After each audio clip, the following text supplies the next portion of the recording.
Good evening, everyone out there in the Twitter landscape. It's your boys back here with another episode of Woo Fantasy. Right here on rotoballer.com. That is rotoballer.com. As always, powered this machine. We're back. It is NFL draft week. Finally. Woo! And of course, my man here, the co-host, back with us again on tonight's episode, Nick Heffley at The Real FF Goat, as you can tell there. How excited are you, man? We're finally here. I'm just glad you didn't kick me off, man. You had a podcast with me the other night. Hey, we gotta bring on some heavy hitters, some guys that are in the industry. Hitter here. You're a heavy hitter, but you're all right. Yeah, sometimes you can't do a podcast every night of the week, so we got to substitute and bring some other people in and give some other voices out there to the people that follow the show at Woo_fantasy, of course. So I'll let it slide this time. Check us out there. But as always, want to throw it out real quick, of course, to Woo Fantasy promo code on rotoballer.com. All of that great premium content. Go and check us out there at rotoballer.com. Promo code Woo Fantasy. It is the mock draft special. That is what we are here to discuss with you guys tonight. Like we said, it's NFL draft week. Are we still giving out? Are we still giving out free Rotoballer? We're going to give out a prize. Go of course, check that out at the Woo_fantasy Twitter account. We put out the link earlier today to join our Predict the Pick contest. We did it last year. I mean, we've done it 2 years. I think I've won it both years here. So I know I can't win it technically, but let's see if somebody can beat me this time. So let's get some let's drive some people to this contest. I'd like to get as many people as possible signed up for this joker before the draft kicks off on Thursday night. We did really good last year. We had like 20 plus entries on it, which is good because we only did it like a day or two before the draft last year. This year we're actually getting it in 4 days early. A little early. So make sure to go check that out. Get in there, put in your mock draft, try to compete with us, see if you can win the prize. We're gonna have a prize at the end of this joker here. Of course. Don't copy after Brandon and I. Do your own picks, but but that is the purpose of this show tonight. We're gonna go through each of our mock drafts, some of the ideas that we have on players and picks, and kind of go about that. Talk about some of the fantasy implications of the picks of the first round on Thursday night. But I mean, I kind of want to start. It's a fun time of year. It's a fun time of year, but if you're putting out content like I am, it is a headache right now because of the ever-changing landscape. Not putting out content all the time. I mean, it's ridiculous right now. The ever-changing landscape, the narratives that are out there. We're just like I talked about with Derek last week. We're just debunking. We're blocking the narratives. We're getting rid of all that stuff. Don't listen to all the hype and the smoke screens and everything that are out there right now because today was another. What do you trust? What do you not? Gigantic day of just absolute nonsense hitting Twitter today.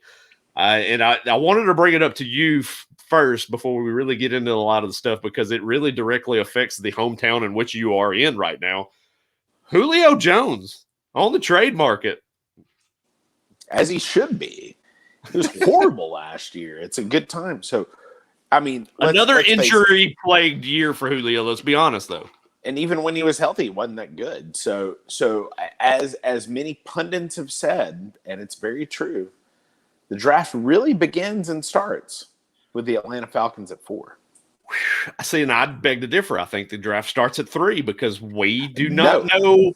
No, set in because stone. They are going quarterback. We don't know what the Falcons are doing. We know the Niners are going quarterback, but we don't know what the Falcons are. Falcons go quarterback. I will give you that. I will give you that. They could go wide receiver with the Julio Jones stuff. They could go Penny Sewell at 4.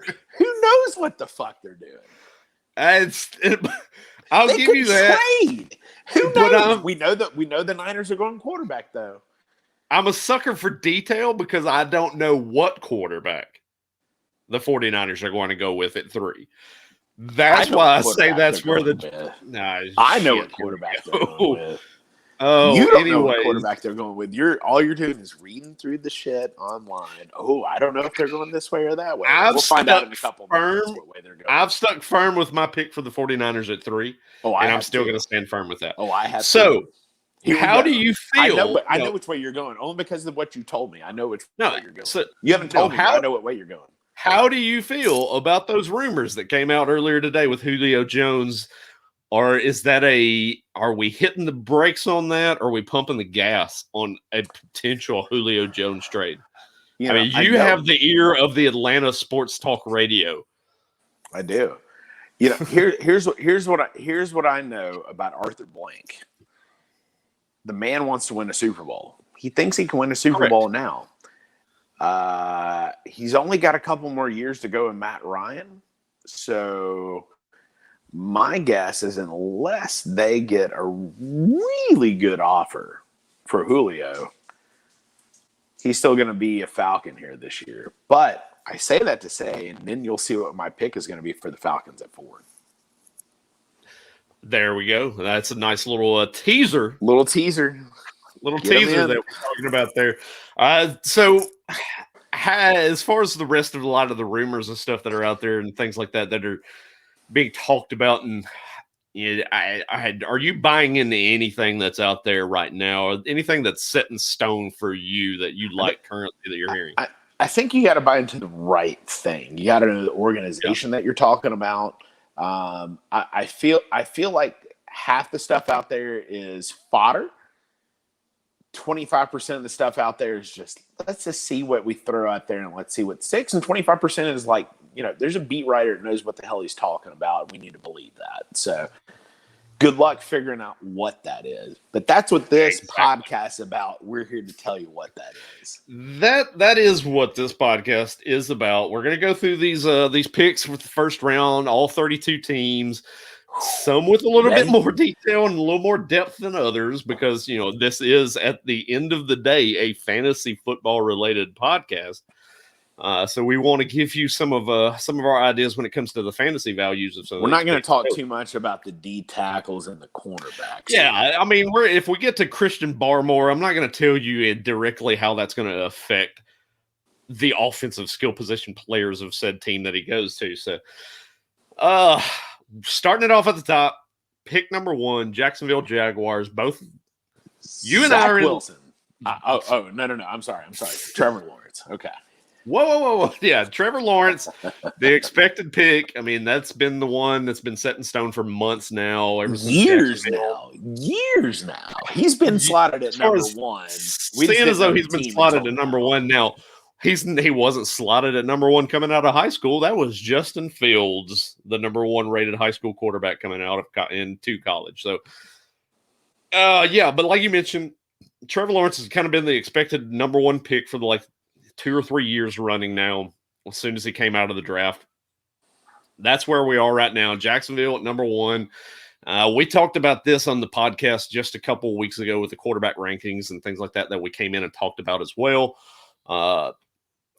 So Trevor Lawrence at 1, and fantasy implications of Trevor Lawrence, whether it be from a dynasty aspect, whether it be from a season-long aspect. How do you feel about Trevor Lawrence as a Jacksonville Jaguar with those skill position players that are around him right now? He doesn't have the best guys around him there. You got DJ Shark there. You got Laviska Shenault. They're not great, but they're not horrible either. But I feel like he's one of those guys that is really going to elevate, a lot of the skill position guys, with that team. So we don't have any love for Marvin Jones on the podcast. So anyway, as I said, no.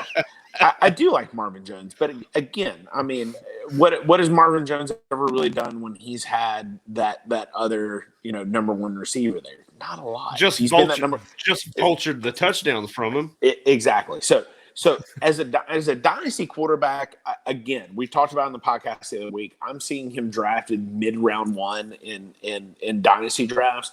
As as a redraft quarterback, I'm seeing him go mid-tier number 2. Yeah, exactly. Lord, Exactly. the disrespect for these Jacksonville skill players. Thank you, Dick. Again, I like these guys. I love DJ Chark, but look at the year these guys had last year. They're very up and down. So I think, but it was the mustache that was the quarterback. If you'd allow me to talk a little bit, I would say that he's like Joe Burrow in Cincinnati. He's going to elevate these guys a little bit. Now, would I want them to draft another receiver in round 1? I guess you'll have to wait and find out. Oh my goodness gracious! No, so where are you comfortable?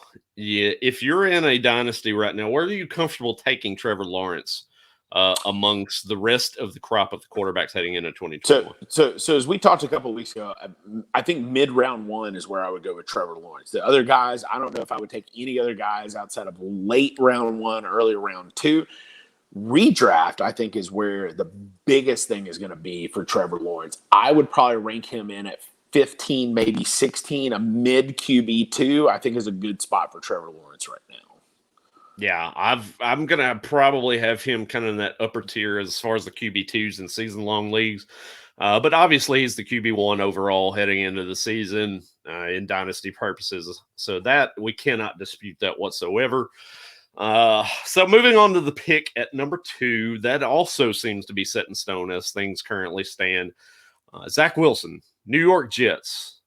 How are we feeling with that pick? Because you and I both have Zach Wilson to the Jets because that seems like that's the obvious pick. Jets don't seem to have any kind of secrets about that pick right now. What are you feeling about Zach Wilson making his way to New York? I mean, I'm going to agree with that pick. I think Zach Wilson is going to be a pick at pick 2. I'm not overly really excited about Zach Wilson, though. That offense is, I mean, you were just talking about the skill position players in Jacksonville. The skill position players with the Jets is horrendous. Granted, they have another round 1 pick. They have an early round 2 pick. They've got a chance to be able to start addressing this, but I don't know if I honestly, depending on where some of these chips are going to fall, Zach Wilson's probably my number 4, my number 5 dynasty quarterback coming out of this class. Yeah. Yeah, I mean, rankings for me as well. I've got Zach Wilson at 4 going into the draft, and that's even with the expected landing spot in New York. I agree. Last year's cast of characters with the New York Jets was not the greatest group. Rashad Perryman gone, but they replaced him with Corey Davis. I think that's a step up with the talent of Corey Davis coming in for Rashad Perryman. Denzel, but that's the thing. They don't have a number 1. They've got Denzel Mims, they've got Corey Davis, and then they've got Jamison Crowder as well. I mean, Jamison Crowder is probably the guy that I'm going to rely on the most over there. I mean, he's just a week in, week out target whore. Corey Davis is one of those guys. I mean, go back and look at the numbers that Corey Davis had before A.J. Brown got there, before he had somebody else competing with targets for him, and it wasn't good. So let's be fair to Corey Davis. That was Marcus Mariota at quarterback for the Tennessee Titans. What? Okay, but Marcus Mariota, that completely drastically changed that Tennessee Titans passing offense. We can't alt that. It absolutely did. It absolutely did.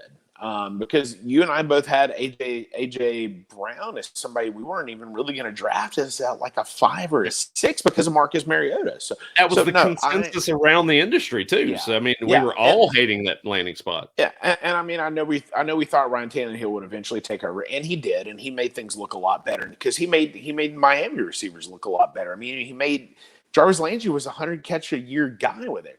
So starting with Zach Wilson in this draft, as far as redraft goes, not necessarily talking dynasty, but as far as redraft goes, depending on landing spot, I'm not going to draft another one of these guys in a redraft league this year. I really am not. Zach Wilson probably the only other guy, and he's probably going to be, I would say, probably around the mid to late 20s is probably where I would rank Zach Wilson among these guys, depending on where they landed. Yeah, I'm not really feeling Zach Wilson as far as a fantasy quarterback for 2021, especially in seasonal leagues. But Dynasty, he's going to be a guy that I'm going to have to draft, and knowing that he's going to sit on my bench for a little bit, he's going to be a spot play. I mentioned it a little bit on the spot that I did on Sirius XM with Scott Engel, Michael Florio as well. I think he's going to be more plug.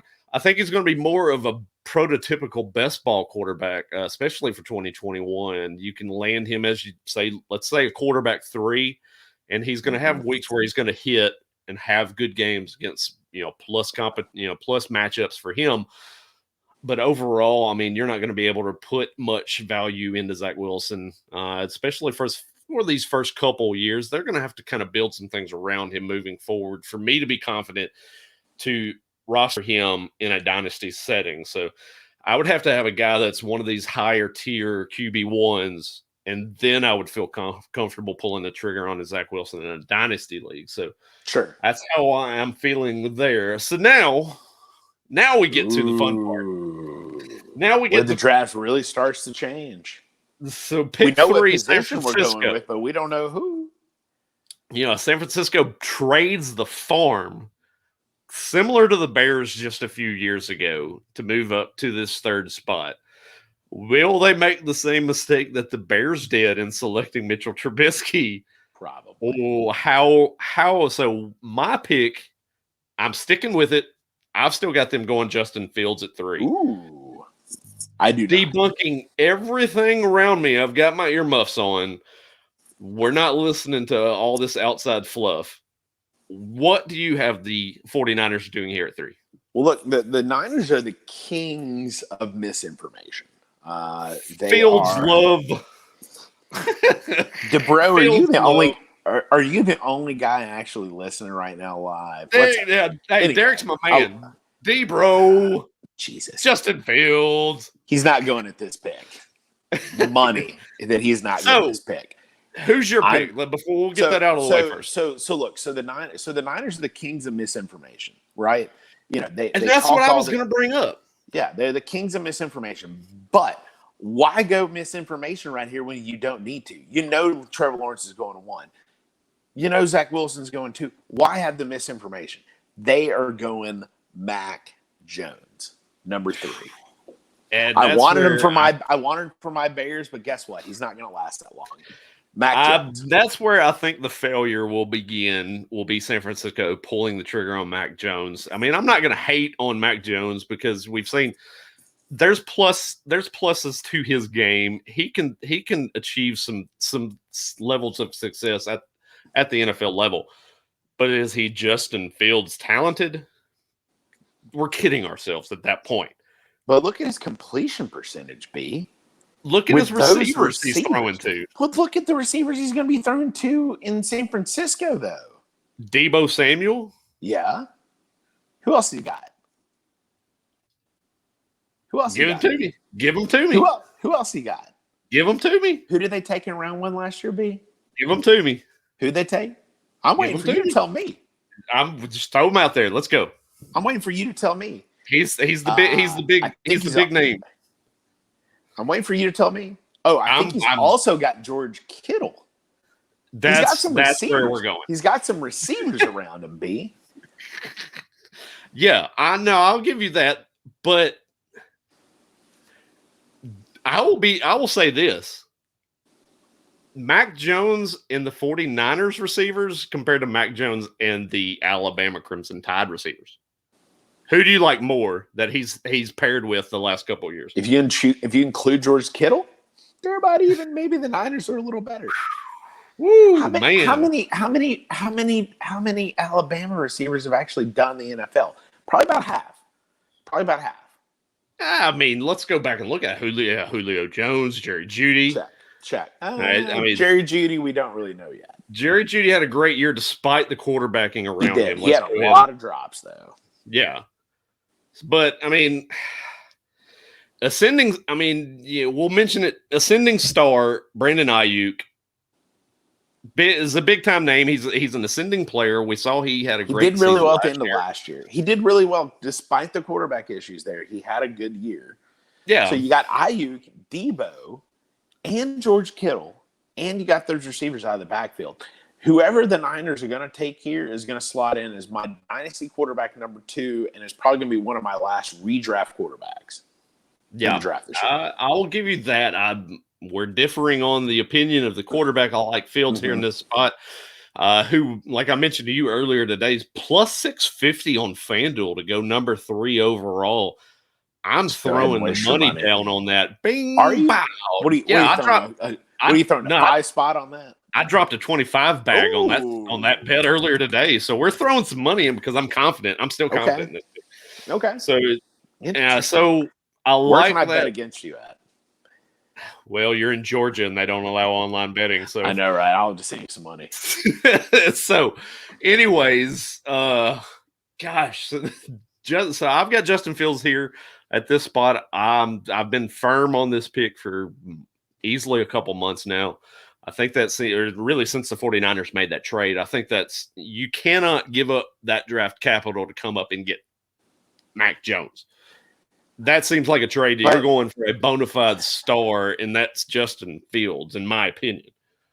But go back to Kyle Shanahan's repertoire, though. He's never had a running quarterback. He's had Matt Ryan.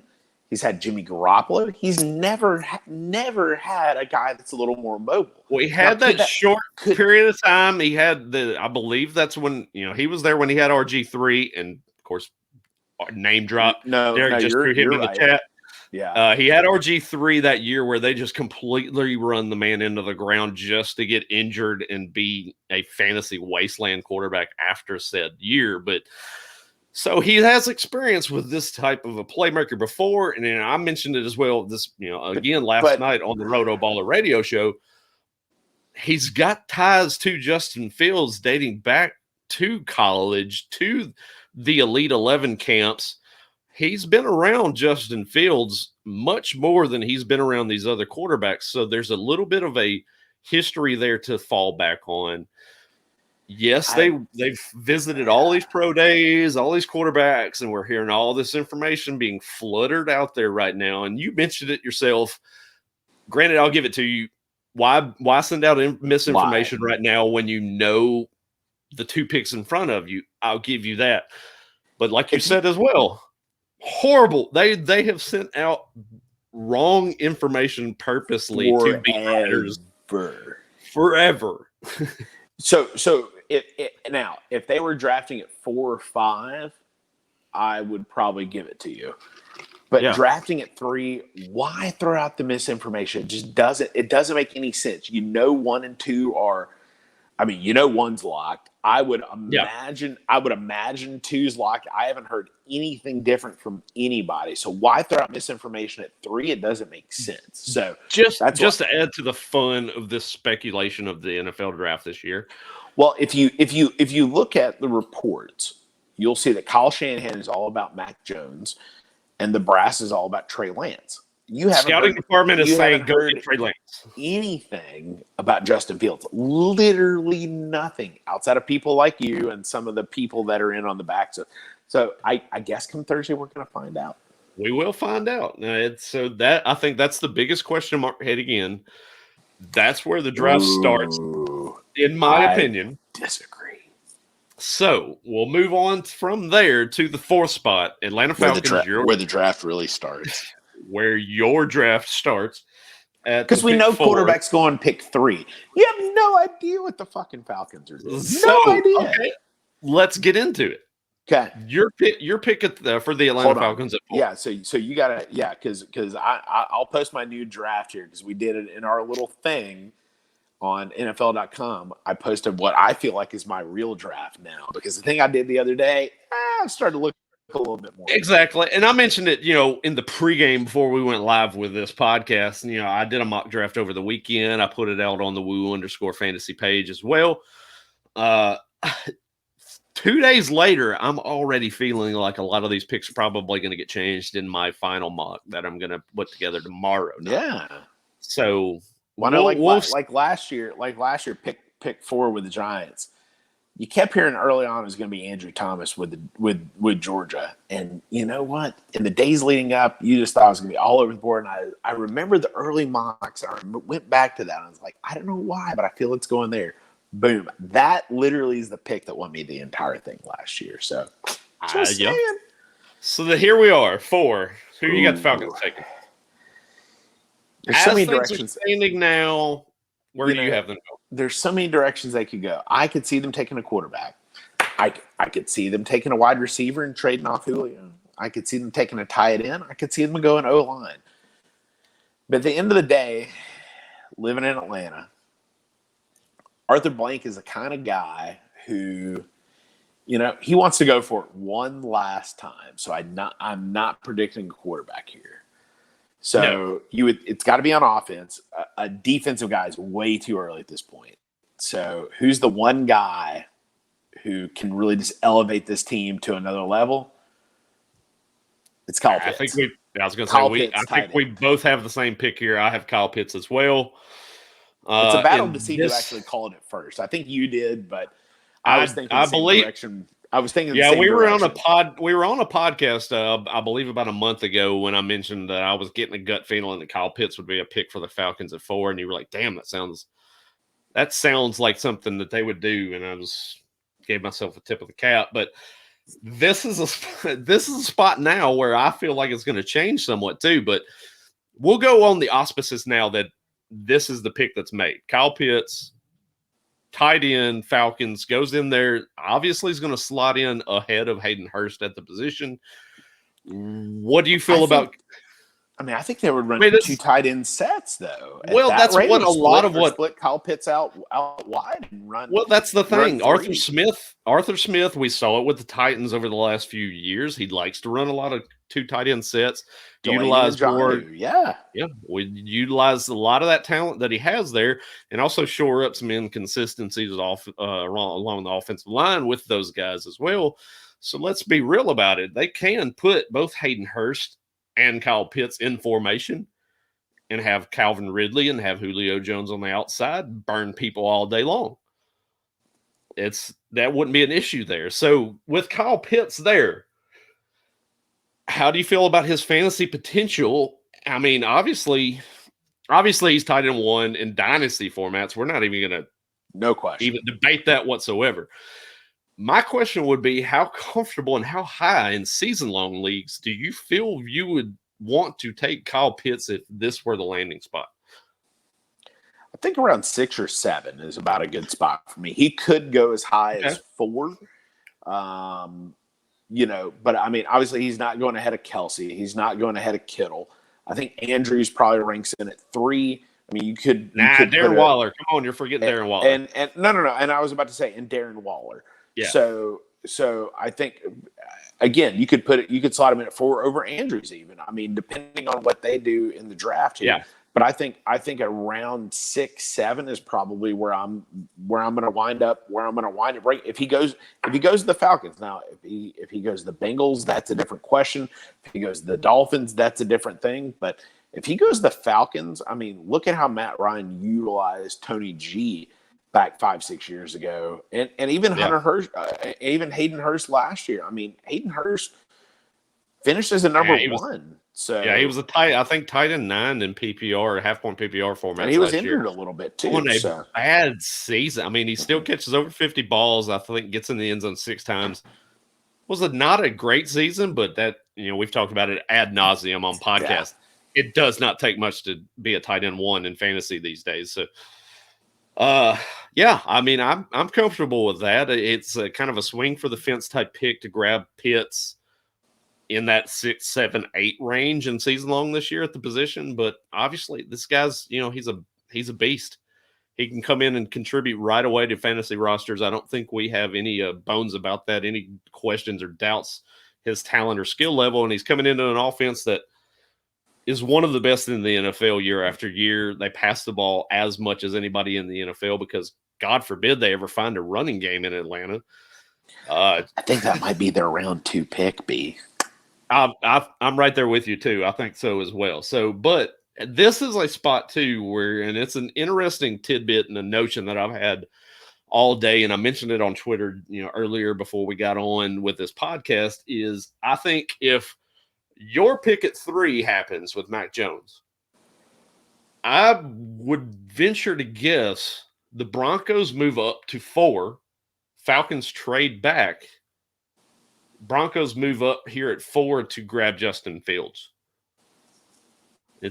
I've had this notion in my head all day long, looking at a lot of some reports and just kind of feeding them some information in my own head.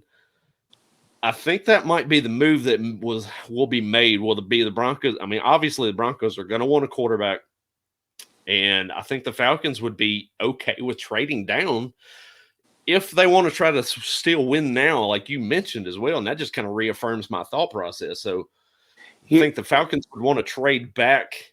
Broncos move up to get their guy. Yeah. Here's the only reason I don't see that happening. Kyle Pitts is such a game changer. If you trade down, if you're the Falcons and you trade down to pick 9, they're going to get Patrick Surtain at quarterback. Or you could still get, or you could still get one of the Alabama receivers there, because apparently they like Alabama receivers. But okay, so if you're the Broncos, why do you trade up? You know, you're looking at the Falcons. I'm going to guess probably not taking a quarterback. The Bengals not taking a quarterback. Dolphins not taking a quarterback. Lions, maybe. And that's another spot where I think we're going to see a trade. Carolina not taking quarterback. So you're going to get one of those 2 guys to drop to you unless somebody else trades up, you know, like a Washington football team, like a Patriots. I hope not my Bears, but they could. But you got some teams that could trade up. But if you're the Broncos, why are you going to trade multiple first-round picks, a second-round pick, all of that for getting a quarterback who's probably going to drop to you anyway? So anyway, that's my thought. I know you have yours. Yeah, I just think. So who do you have slotted? Do you have Kyle Pitts slotted, or you? Yeah, currently right now I have Kyle Pitts slotted, but I think once I turn in my final mock draft, I'm going to have a trade here, and I'm gonna have Denver in this spot, and I'm gonna have Denver taking Justin Fields. I think that's going to be my final mock draft. So, but as things stand right now, you know, we're going by the one that I've got out there currently, and we're going through the picks of that. So, Cincinnati at 5. A lot of talk with this pick as well. What the Cincinnati Bengals are going to do here? Many different avenues that they could kind of go down. I mean, if Kyle Pitts is available, they have a need at tight end. There's been a lot of consensus talk out there of Jamar Chase here because Joe Burrow's pushing to get Jamar Chase here. Who is the person that you have slotted to go to Cincinnati here at 5? Yeah, so for me, I think if Kyle Pitts is the pick at 4, I think this is an easy choice between Jamar Chase and Penei Sewell. At this pick, it's all about, do you want to protect Joe Burrow or do you want to give him another weapon? To me, if Kyle Pitts does not go at 4, I think that's got to be the pick here because you can get one of these other 2 positions in round 2. So I mean, I think wide receiver is deeper in this draft. I think you can get a really good prospect at round 2. So you'd like for me to say Penei Sewell here, but the connection between Jamar Chase and Joe Burrow is just too good. You know, they have lost AJ Green in the offseason. So my pick here at 5 is Jamar Chase. And my pick at 5, I'm not listening to the static and the outside noise of everyone that wants to see Joe Burrow and Jamar Chase hook up. And I'm going with the smart decision of Penei Sewell to the Cincinnati Bengals for a team that has a franchise quarterback coming back from an ACL tear because you allowed for him to get sacked a tremendous amount last year. Their adjusted sack rate, I think, was one of the bottom 3 in the NFL. Not a good offensive line. They've really not done much to improve said situation. So I've got Sewell here. You've got Jamar Chase. I think you can't go wrong with either pick, but Jamar Chase, if he goes to the Bengals, muddies the waters a little bit when it comes to target share for the Cincinnati Bengals offense. How do you feel about Jamar Chase and how he would stack up being in that offense? They let AJ Green go. We've still got Tyler Boyd there, who is their target monster playing out of the slot, and the ascending T. Higgins that a lot of us love and what he's capable of here in 2021. Jamar Chase would absolutely wreck that, I believe. Yeah, and I mean, I think the only reason I think that that's the move is I think Tyler Boyd is a really good number two. I think T. Higgins is a really decent number two. I think Jamar Chase a one. So I immediately think he comes in and he laps the field on those two guys, which unfortunately fantasy wise, I think that muddies the waters quite a bit, unfortunately. But if you own Joe Burrow, if you're a backer of the Bengals offense, that does wonders for this offense. But unfortunately, I think it muddies the waters for each of these receivers. But the smart pick, I'll give it to you, is Penny Sewell.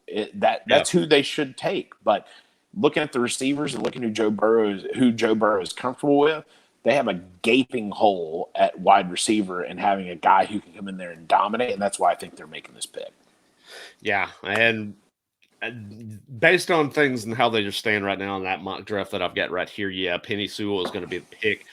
I think that is another pick that I'm changing probably in my final mock, because if I don't have Pitts at 4 to the Falcons, I've got Pitts right here to the Bengals at 5. So if for instance, let's just say for purposes of this mock draft, if Jamar Chase is the pick for the Bengals, where are you slotting him in a dynasty? Where are you slotting him in as a redraft? I mean, in dynasty, he's still going to be the number one wide receiver off the board, I think. Where do you see him overall, though? Overall and season long, I'm probably going to draft him. Golly, I'm going to have him pretty close with T. Higgins, I believe, when things are all said. No, but in a dynasty league. Oh, as far as where his draft spot is, like right now, I've got him at the 1-1. We talked about that with really. So you're drafting ahead of Najee and Etienne and the Carolina running. You're drafting him number 1 overall in a dynasty. Wow. Last week, heading into the NFL draft, I had him ranked as my 1-1. That is, of course, pre-landing spot, and that's things are going to change. Adjustments will be made after the draft. So if he goes to Cincinnati, then yes, I will probably change some things around based on the running backs and where they fall, because we saw it last year. Nobody had CEH as the number 1 running back off the board before the draft. Nobody. Goes to Kansas City, and then immediately all you know is he's a top 10 pick in all fantasy drafts. So that's what we're looking at here. And I think I've got him right now still 1-1, but depending on where things land, but you mentioned it. He's ultra worldly talented. He is. He's been one of these receivers that's coming into the league that's going to be of this Julio Jones mold, guys that can come in and be game breakers immediately from day one. As that just studly wide receiver 1 that immediately files into that spot on said team. Yeah. Here's what I think. If he comes in there, I think he's the number 1 on that team. And I love Tyler Boyd. I've got Tyler Boyd in our dynasty league. I've got him, but I think he ranks ahead. My thought on a dynasty league, though, I've got Najee Harris. I've got Travis Etienne. I think those guys are going to go in a better situation. Again, I think the Carolina running backs are going to go into a good situation to where at this point right now, if this is where Jamar Chase lands, now granted, if he goes to the Dolphins, this is going to be a different pick. But if he goes to the Bengals, he's going to be my 1.4. I'm going to rank him right ahead of Trevor Lawrence at 1.4, Trevor Lawrence at 1.5 is where I would have him ranked. I think we're seeing such ahead of him. We're seeing such a devaluation of the running back position in the NFL over the last several years that that's in the NFL. This is in fantasy. I'm even talking about with fantasy because you have such a short, small window with the prospects of running back in a dynasty league. Mm-hmm. Are you going to take the 3 to 4 year window on a rookie contract with some of these running backs and be like, okay, I've got to win in this 3 to 4 year window, or are you going to take the maybe expected 8 year window with a Jamar Chase at wide receiver? I think it expands what you can do roster management wise, wide receiver, in the way the game is being played right now. That's how I'm looking at it. So I look at it a little bit differently.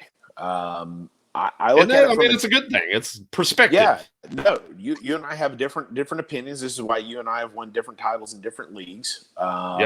You know, my way I look at a running back is yes, it is 100% dependent on running back and the scheme that they go to and who they have in front of them.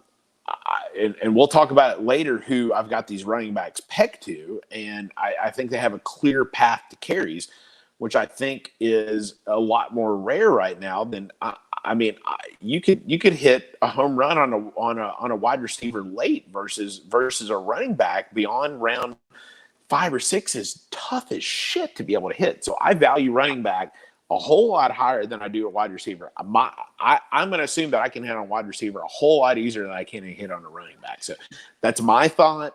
You've got your boils down to it, like you said, but we mentioned over and over again, dynasty, it depends on what your roster is currently constructed and what the need is and how you need to fill your roster position.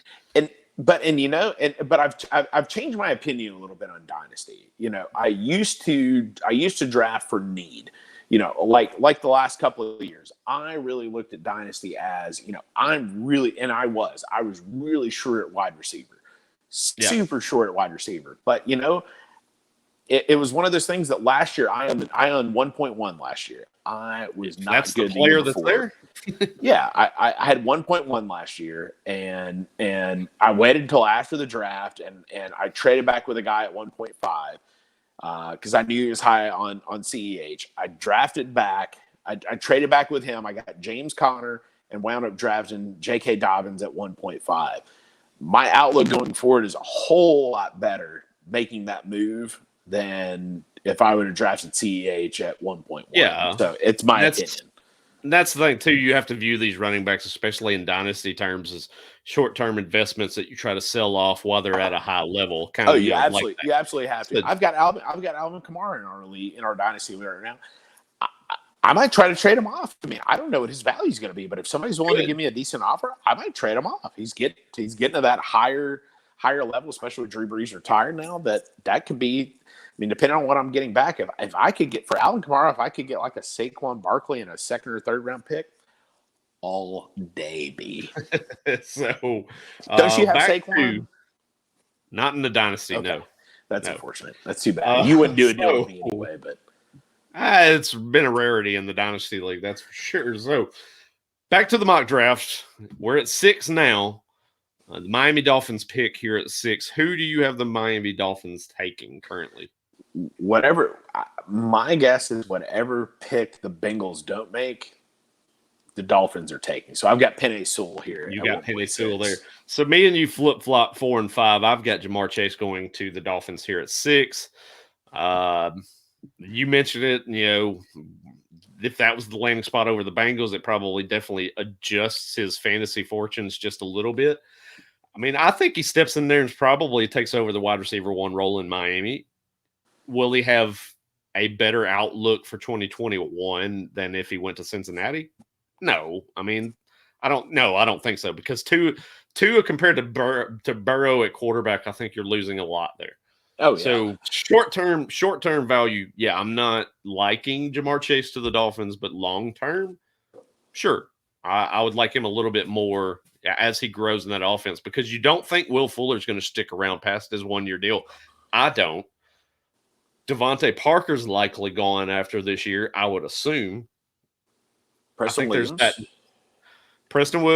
They might keep him around. He's still on the rookie deal himself, so. He's been somewhat injured as well. So, yeah, I think that's a building block for them moving forward. And that's why I had Chase here. And that was my and again, you know, I've got Ja'Marr Chase going to pick in front of them. So I personally think that Devontae Smith and Waddle, I think, is a little high for pick 6. So I think this could be a spot where if, for instance, Penei Sewell went at 5, I think this could be a spot that Miami may trade down yet again.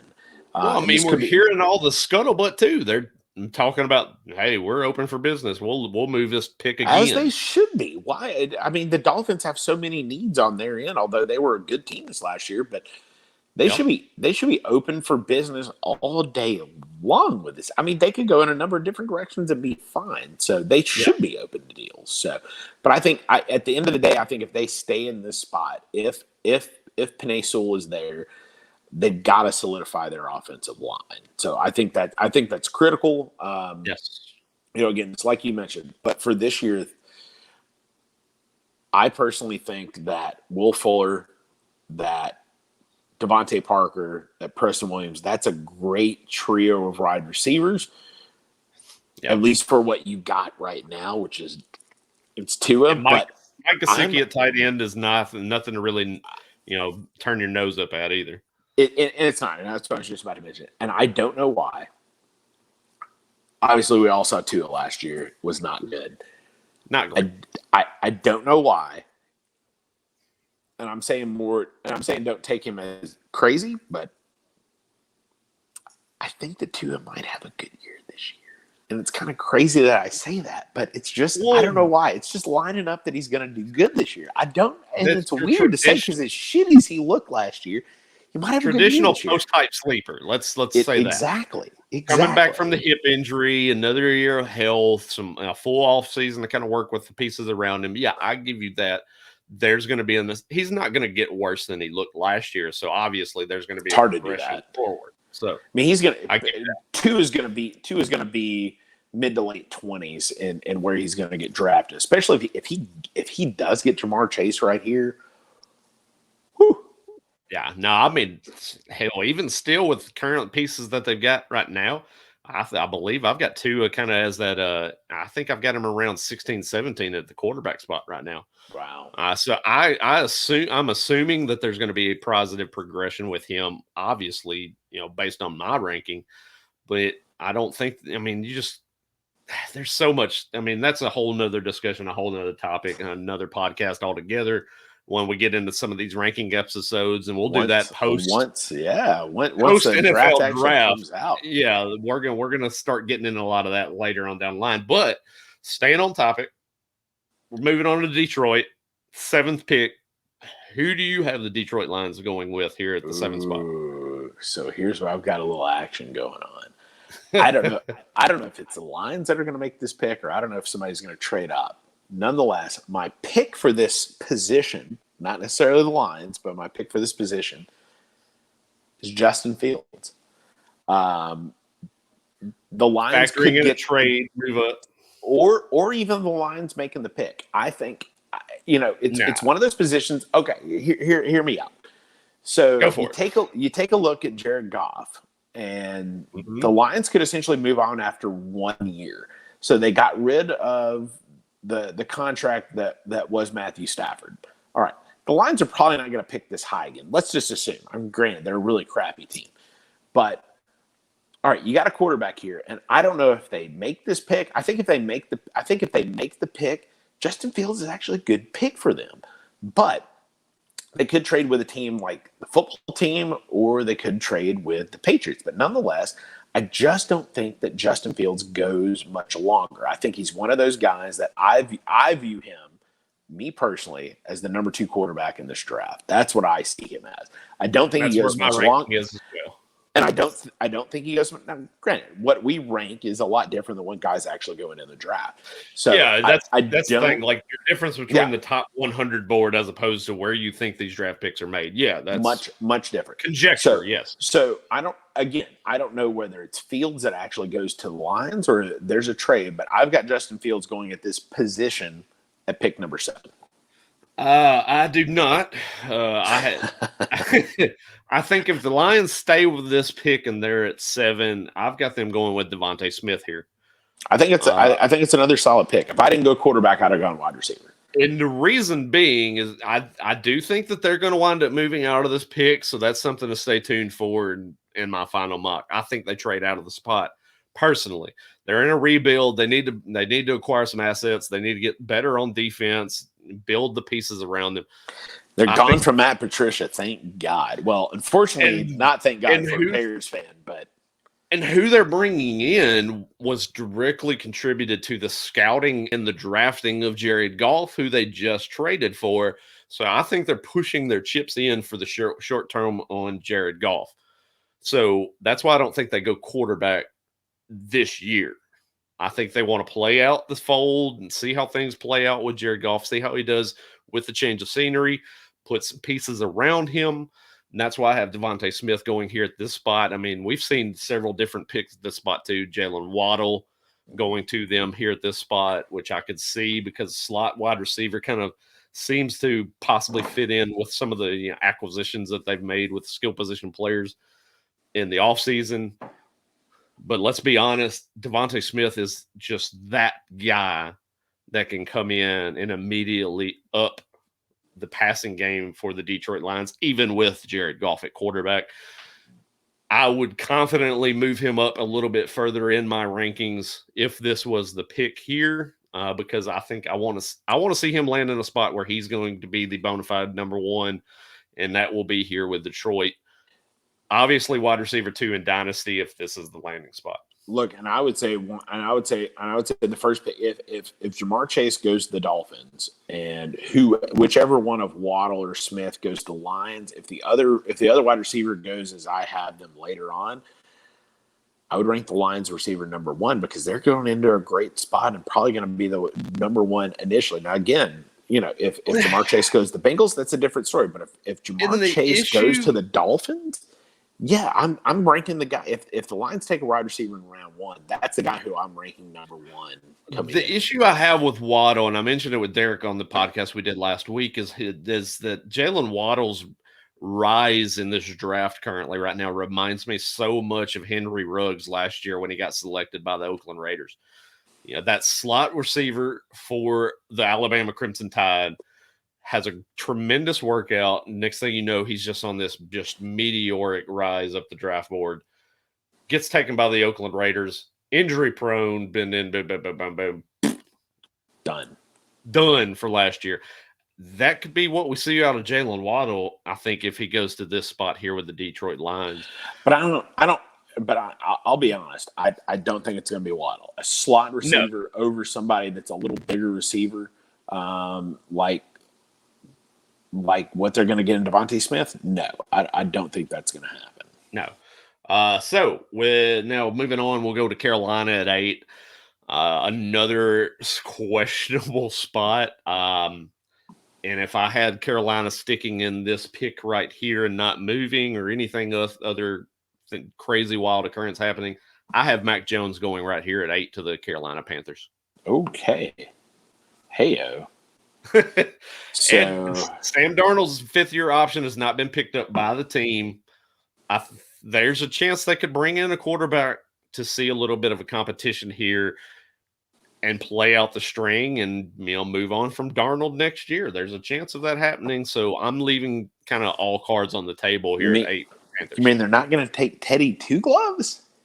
Teddy Two Gloves is probably already looking for a new home right now. He's probably shopping. He's trying to sell his home in the Charlotte area as things stand.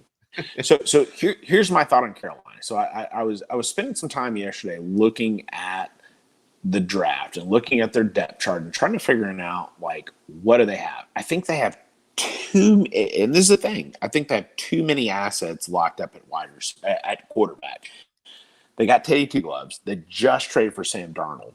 I think they want to give it a little time to breathe. So I don't think they're going quarterback. I think they stay at this spot, and I think they go for the 1B offensive tackle in Rashawn Slater. And that's my pick for Carolina here. Which I think will probably wind up being my pick in my final mock draft. Quit copying after me, dude. No, come on. I'm just saying, this is, like I said, over the course of 2 days, I've had so many of these that I've really processed and thought, God, I don't know if I like that or not. And there's been some changes in my own thoughts. I'm telling you, when I'm doing the mock that we're talking about right here, I felt like I had Nirvana into these teams' picks. I don't know what it was. So we'll move on real quick too. We'll go to the 9 pick with Denver. Who do you have? You said okay, well let's go to you because you said you had Denver moving up with the Falcons. So who do you have the Falcons taking at pick? At pick 9, if I think 9. that trade makes it and comes to fruition, I have Falcons taking Patrick Surtain at 9. I believe, that's going to be a situation they're going to start to kind of fill in some gaps that they obviously have on the defensive side of the ball. Surtain, him and J.C. Horn are both in lockstep as far as top cornerback in this draft, and they can really pick and choose who they want to at that spot.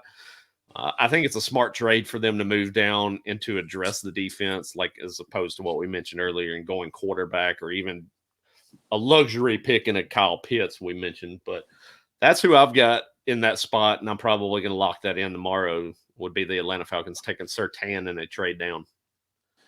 So my pick here, again, I keep looking at the Broncos and like, why do they need to trade up? I don't think they need to. I think one of Justin Fields or Trey Lance is going to fall here. So with me saying that Justin Fields is going to go at 7, I think Trey Lance falls right into the laps of the Broncos here at pick 9. Lock it in. Trey Lance. And it's fantasy value with Trey Lance going to Denver. Probably minimal in 2021, I would think. I mean, he's going to sit behind Drew Lock for an extended period of time, I would think, to get adjusted to the NFL. But I mean, if you draft a guy like Trey Lance in the first round, you got to think that Drew Lock is not the guy. I mean, injuries are one thing, but you've got Jerry Jeudy, you've got Courtland Sutton, you've got some weapons there. You've got some great guys there to be able to throw the ball to. If you're going to take a round 1 quarterback, I would rank him a little bit higher than some people. That's me. I mean, he's locked in for my QB3 in Dynasty right now. I think he's probably going to stay that way regardless of where he lands with this draft. But like I said, as far as the 2021 season goes, we're looking at season long. How comfortable are you feeling? I mean, I don't think he's going to be worth a draft day pickup unless you're pulling 3 QBs on your roster, right? I think this would be a Zach Wilson-esque kind of a thing, to where if I'm going to take a third quarterback, which again, depending on the league, I may or may not do, especially in a best ball, I may or may not do. But we talked about it last year with a guy like Justin Herbert, who would come into a great situation, and look at what he did last year. So I think taking that quarterback 3, and depending on the size of your league, is a great move. So could he, if Trey Lance was the pick here of the Broncos, granted, I don't know if Mac Jones is going to play this year. I don't necessarily know if Justin Fields would be playing this year. I mean, Trey Lance would probably be at least for a redraft league, probably the number 3 guy. I mean, I would think he would stand a lot better chance to play than these other 2 guys. Now, again, it depends on where they actually go. But if whoever the Broncos guy is going to be, I think they're going to actually give him a little bit of a chance at some point this year, is my thought. I think a lot of Trey Lance to the Broncos, and it's been a pick that I've kind of liked for a while. But I think some of the pieces being moved around in the early portions of the draft, I think it's going to change that. But if Trey Lance does wind up with the Broncos, I think scheduling-wise is going to change his playing time in the 2021 season. So if they have a mid to early bye in the schedule, I think it's quite feasible that he comes in and plays after the bye week and finishes out the season. If it's a late bye, I mean, he might play from day one. It's up in the air right now. Or if Drew Lock's hurt from day one. I mean, Drew Lock hasn't exactly been the picture of health here so far.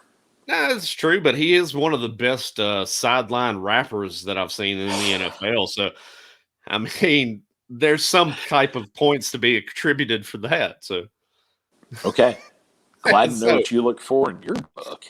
I mean, I like guys that had a little bit of swag on the sideline. I can't help it. So, anyways, pick number 10. We're going to pick 10 as things stand right now. My Dallas Cowboys.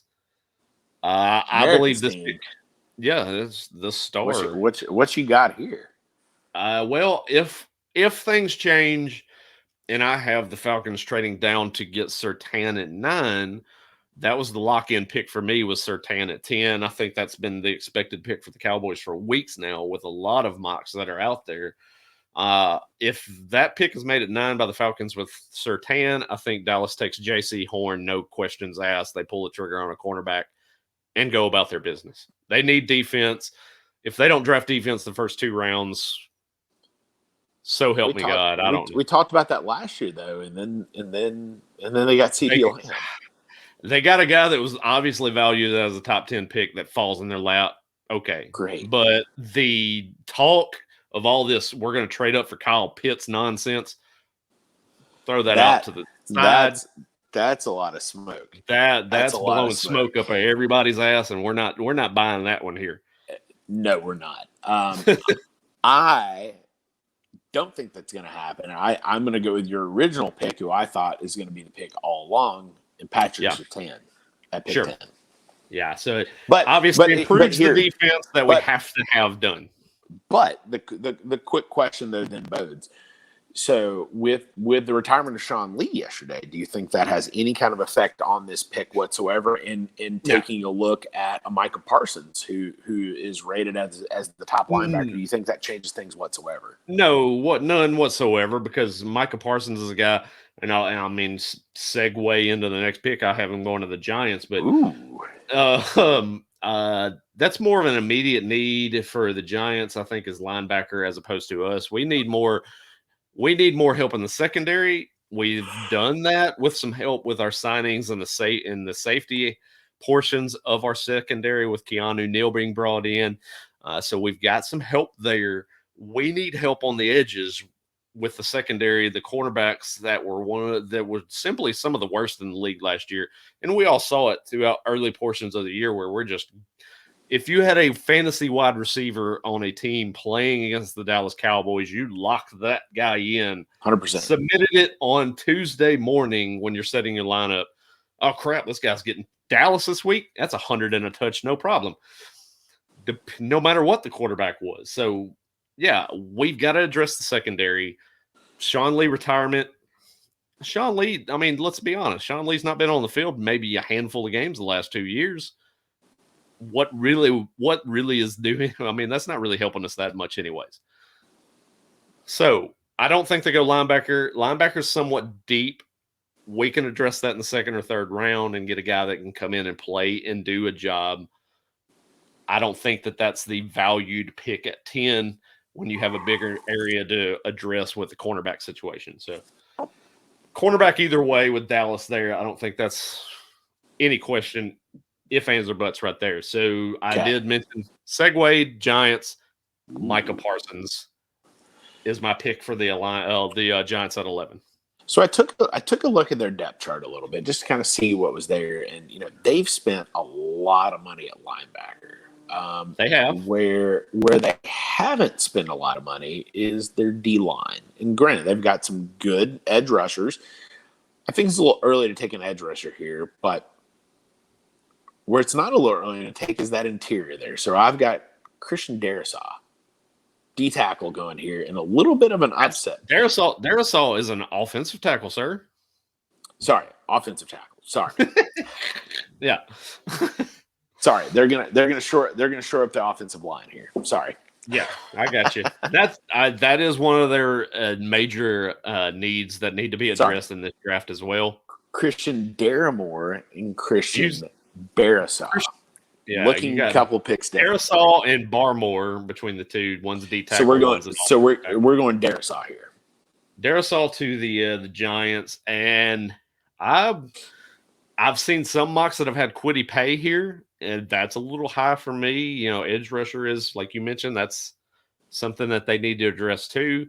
But I think you can get an edge rusher in the second round as opposed to where they are in this spot in the first round. So. Yeah, I've got them going with Micah Parsons, a guy that can, he can be. We saw that. I mean, he can get around the edge. He ran an amazing 40 in his pro day. The Micah Parsons project. It's going to move him up the board a little bit. That's where I have him landing. Going into pick 12 with the Eagles. Eagles. Who do you have going to the Eagles here with this pick at 12? I mean, you look at the skill position players on the Eagles, right? It's not good. So you look at the guy, and I think for me, it's wide receiver. But Sure. for me, I've got both wide receivers from Alabama on the board still. So you look at what they've got, you look at what's available, and I think Devontae Smith is the pick here. So I've got Devontae Smith at pick 12 here. So yeah, because that would make sense with Rager playing inside. Smith is more of the outside receiver. Rager, smaller guy, a little more like Waddle. I think they go opposite of that and go Devontae Smith. With this mock draft, before a lot of the moves being made, this is where I had J.C. Horn originally. That's obviously going to change some things. But I agree with you. I think this is going to wind up being a spot where you're going to see wide receiver possibly. And if I've got Smith off the board already, I mean, like I said, that's probably going to be some varying changes, and I could see Smith at this spot with some of the changes that I make. But if Smith's already gone, I think Waddle's the pick, and I think you kind of adjust Rager to more of kind of the outside receiver in the offense. He did it at TCU. He can run both outside inside routes. He just needs a little bit more better QB play that we did not see from Carson Wentz last year, and we're still wondering what we're going to get from Jalen Hurts at quarterback in 2021 and beyond. Rank him on. That remains to be talked about at a later podcast. I'm still not sold on Jalen Hurts as a complete package quarterback in the NFL. But moving on, Chargers at 13. My board, the way things are shaking out, this is where I have Rashawn Slater slotted in to continue to improve that offensive line around Justin Herbert. Los Angeles Superchargers. I think the Chargers are going to be good on offense here. So I think they need to improve their defense. They've got a lot of pieces, and a lot of pieces always seem to get hurt. But J.C. Horn is just too good for them to be able to pass up at this spot right here. So I say J.C. Horn is going to be the pick for the Chargers in this spot right here. Well, some of the pieces that they've lost, I'll agree, kind of add some a little more depth to that secondary. They would need that. So I agree with that there. 14, Vikings. On my board, as things currently stand, this is where I have Christian Darrisaw going is to the offensive line for the Minnesota Vikings to kind of just build more offensive line pieces for that team. I think obviously they've got the offense to support it. They just need a little bit more protection for Kirk Cousins and to open some more running holes for Dalvin Cook. Sister Christian, though the time has come for the other one, very more to say. Okay. Barmore. You've got Barmore going to Minnesota. I do. This is where the D tackle situation comes up. I think the Vikings are relatively good on offense. Defense is where these guys really need help. They've lost a lot over there. I think J.C. Horn would be the pick if he was here. He's not. Yeah. I think they go D tackle where they're very weak right now. 15 to New England. This is where I have them making a pick with a guy that has some injury questions coming into this draft, Caleb Farley, the cornerback, going to New England. Justin Farley. Help shore up that secondary because I would not rule it out a possibility for New England to move on from Stephon Gilmore in a possible trade at some point as well. Ooh. Just throwing that out there to have that on tape. I think that might be something they move him as they're kind of going through a little bit of a rebuild.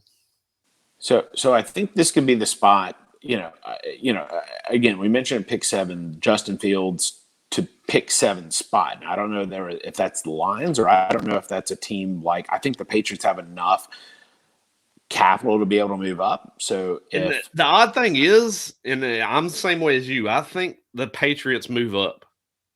But if we look at it, when's the last time the Patriots really moved up in a draft? They've not really, not that I remember. But when's the last time also that the Patriots have needed a quarterback? Last year they didn't do that. They got Cam Newton. We all thought they were going quarterback last year and never really did. Now, do they do that, bringing Cam Newton back in a 1-year deal? I think it's a little more likely this year, but At this rate, I've got the Patriots standing pat. I think they're going to go like a Kyle Trask in round 2. So this pick, I have the Micah Parsons project going at 15. Gotcha. Moving on to 16 with the Arizona Cardinals. The way this board I have right now currently constituted, I have Jalen Waddle going to the Arizona Cardinals, and he's been kind of tied in with Arizona for quite a while now. Even, the scuttlebutt out there the other day that the Cardinals were interested in moving up to make sure they acquire Jalen Waddle in this draft. I'm not sure how or if they will even need to make a move to grab him. I think he could be available if they stay put, depending on how some other pieces fall. But I have Waddle going to the Cardinals to potentially replace the not yet retired but expected to be retired Larry Fitzgerald in this offense. I think Jalen Waddle is going to be available here. I don't think that the Cardinals are going to be the one to actually take him. I think there's a little bit of smoke. Look, the Cardinals are going to be good on offense. I don't think there's any question about that. Really, where the question comes in is on defense. I think they're going to be either up or playing from behind a lot. So one pick later than what you took him, I'm going to go with Caleb, a.k.a. Justin Farley, as the pick for the Arizona Cardinals here. Yeah. I mean, I don't hate the pick there. That would be a sound pick. If Jalen Waddle was a Cardinal, how do you view his dynasty prospects if that's the landing spot? Not very good. At that point, he's behind DeAndre Hopkins and Christian Kirk for at least the next season in that offense. And probably two, and he's at least behind Larry Fitzgerald. He's got Andy Isabella is also there. I mean, come on with Andy Isabella. Andy Isabella is not very good, but Andy Isabella is at least decent. All your fellow fantasy pundits, Andy Isabella is going to be a slot receiver. No, that guy gives you one 85-yard catch in a season, and we're still drooling over the guy. Let's drop Andy Isabella. Haven't been on Andy Isabella the whole time. Look, if Jalen Waddle's the pick here, good for Kyler Murray. Great for him. It's bad for Christian Kirk. I think it's gonna be a CeeDee Lamb kind of a thing. But I just don't really want to take Waddle. I mean, there's going to be guys that are going to go in other positions that I'm going to be a lot more fond of. So I would look at Jalen Waddle as probably end of round 1, early round 2 kind of guy, and that stinks, but that's where I'm going to have him at. Yeah, I would probably have him locked in kind of tail end of round 1, based on the landing spot. Even if it's here, I think that's where I would slot him in a dynasty, a rookie draft. 17, not Oakland. God bless. I still can't get over that. Las Vegas. You're welcome. That's what I did when you were saying San Diego Superchargers. Hell, if Oakland. Las Vegas. Didn't even catch it if I said that. So Las Vegas, 17. Who do you have them taking here at the pick at 17? They've been pummeled on the offensive line here. I think you have to go offensive line. Their tackles don't have anybody there. their tackles aren't bad, but I think with 3 offensive tackles gone already, I don't really think you come in at this pick and make a pick that's going to make sense. So I think we go guard, and we go with let's see, is it Elijah Vera Tucker? There you go. I was waiting for you to try to pronounce I looked at it. I was like Aaliyah, and I was like, that can't be right. Or Versa. The script is a little smaller here. Let me blow it up just a little bit. There we go. I thought I was going to pronounce his name right, but yeah, we're going offensive line here. You have to. Yeah, and I'm with you. They're going offensive line somewhere. I think this pick is interchangeable with mine. It can go either way. I've got them going with Tevin Jenkins, offensive tackle here. I think you've been obliterated along the offensive line with people that have been traded, people that have been just left.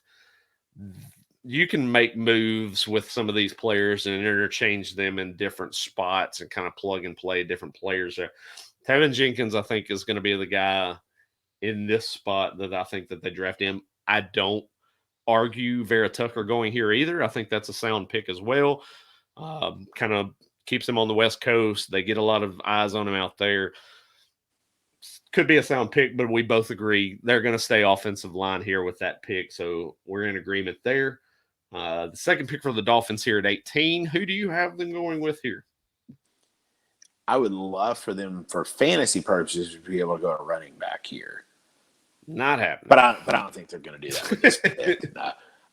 Here's where I've got Jalen Waddle going. I think the Dolphins would love to take another receiver, and just like you mentioned, you've got Will Fuller in a 1-year deal. You've probably got Parker out after this year.